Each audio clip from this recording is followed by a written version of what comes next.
एक छोटे से कस्बे में गरीबी की छाया में जन्मी थी एक नन्ही बच्ची। नाम था कविता। हालात ने उसे कमजोर बनाया, लेकिन उसकी आंखों में सपने बहुत बड़े थे। उसके पिता रेलवे स्टेशन पर कुली थे। दिन भर बोझ उठाते ताकि बेटी किताब उठा सके।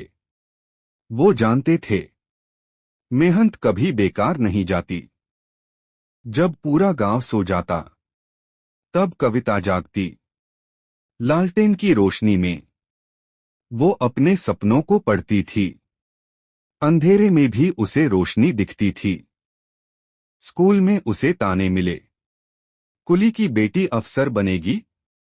हंसी उड़ाई गई, लेकिन कविता चुप रही, क्योंकि उसे जवाब देना था। वक्त के साथ उस रात कविता ने अपना सबसे बड़ा सहारा खो दिया। पिता की आखिरी सांस के साथ बचपन भी खत्म हो गया।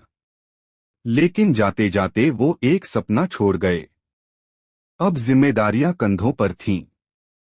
दिन में बर्तन, रात में किताबें।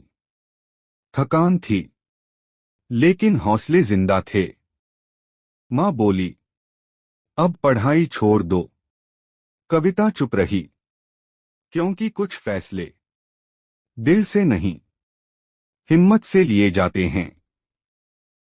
उसी रात कविता ने फैसला किया, या तो हालात बदलेंगे या इतिहास बनेगा।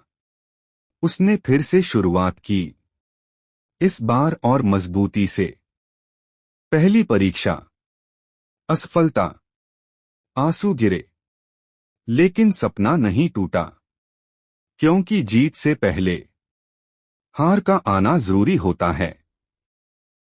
और फिर वो दिन आया जब लिस्ट में उसका नाम था। आंखों में आंसू थे, लेकिन वो आंसू हार के नहीं, जीत के थे। जब कविता ने पहली बार वर्दी पहनी तो शीशे में उसे वो बच्ची नहीं दिखी जिसे लोग कमजोर समझते थे। अब वो अफसर थी। माँ के हाथ कांप रहे थे। माथे पर तिलक लगाते वक्त आज उसकी बेटी सिर्फ अफसर नहीं, मिसाल बन चुकी थी। ड्यूटी के दौरान स्टेशन से आई एक खबर, एक बुजुर्ग बेहोश पड़ा था। कविता भागी, शायद किस्मत बुला रही थी। जैसे ही उसने चेहरा देखा, कदम थम गए। ये वही इंसान था जिसने कभी भूखी कविता को खाना दिया था। आज वही स्टेशन, आज वही जगह, लेकिन हालात बदल चुके थे। कविता को सलामी मिल रही थी, क्योंकि मेहनत कभी झुकती नहीं।